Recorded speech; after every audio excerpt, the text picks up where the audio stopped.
এরপরে প্রশ্ন হলো, নাস্তিকরা কি জান্নাত পাবে? তারা তো আল্লাহকে এক বিন্দু বিশ্বাস করে না। নাস্তিকরা, অমুসলিমরা তারা জান্নাত পাবে কিনা? আমাদের অনেক ভাইরা প্রশ্ন করেন, ভাই এই যে বিদ্যুৎ, এই বিদ্যুৎ যে বেচারা আবিষ্কার করছে সে মুসলমান না অমুসলমান? অমুসলমান।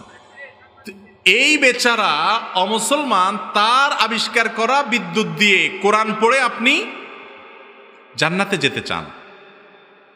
মাইক আবিষ্কারকারী হয়তো অমুসলমান, তার মাইক দিয়ে ওয়াজ করে, ওয়াজ শুনে, কোরআন তেলাওয়াত শুনে, কোরআন তেলাওয়াত করে আপনারা জান্নাতে যাবেন। এটা যে আবিষ্কার করছে, যারটা দিয়ে আপনারা এগুলা সব সুযোগ নিয়ে জান্নাতে যাচ্ছেন, সেই বেচারা কিভাবে জান্নাতে যাবে না? এরকম যুক্তি অনেকে দেয় কি দেয় না? তাদের যুক্তির জবাব এবং এই প্রশ্নের জবাব একই। সেটা হলো, যে লোকগুলো আল্লাহকে স্বীকার করে না তারা কি জান্নাত স্বীকার করে? আল্লাহকে যারা বিশ্বাস করে না তারা কি জান্নাত বিশ্বাস করে? তো যে লোকটা জান্নাত বিশ্বাস করে না, সেই ব্যক্তিকে টেনে যদি আপনি জান্নাতে নিতে চান, এটা কি তার প্রতি অনুগ্রহ হবে না তার প্রতি জুলুম হবে? কথা বুঝেন নাই? জীবদ্দশায় ওই লোকরা যদি বলতো, ভাই চলেন জান্নাতে যাই, সে রাগ হইতো না? রাগ হইতো কি না? তার মরার পরে আপনি বলতেছেন RIP, রেস্ট ইন পিচ। দেখেন না ফেসবুকে, অমুসলমান মারা গেছে, লেখে কি? কয়দিন আগে লতা মঙ্গেশকর নামে একজন গায়িকা মারা গেছে।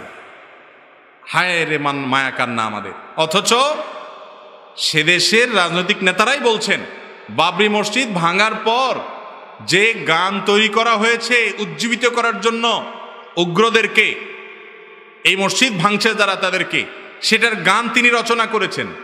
অথচ মুসলমানের সন্তান তাকে অন্তঃস্থল থেকে ভালোবাসে। ইমানের লেভেল দেখছেন তো? লেখে কোনো মুসলমান মারা গেলে তার ভক্ত হলেই লেখে RIP, রেস্ট ইন পিচ। মুসলমান যখন শান্তিতে ঘুমাও এটা বলে, তখন তার উদ্দেশ্য হয় জান্নাতে যাও। ঠিক না বে ঠিক? মৃত্যুর পরে শান্তিতে ঘুমানোর জায়গায় কোথায়? জান্নাত। তো একজন অমুসলমানকে আপনি জান্নাতে নিয়ে যেতে চান, এটা তার প্রতি কোনো সুবিচার না, এটা তার প্রতি বরং কি? সে যেটারে বিশ্বাস করে না আপনি চাই না তারা সেখানে নিতে চাচ্ছেন কেন? সে যেটা বিশ্বাস করে না সেখানে সে যাবে না।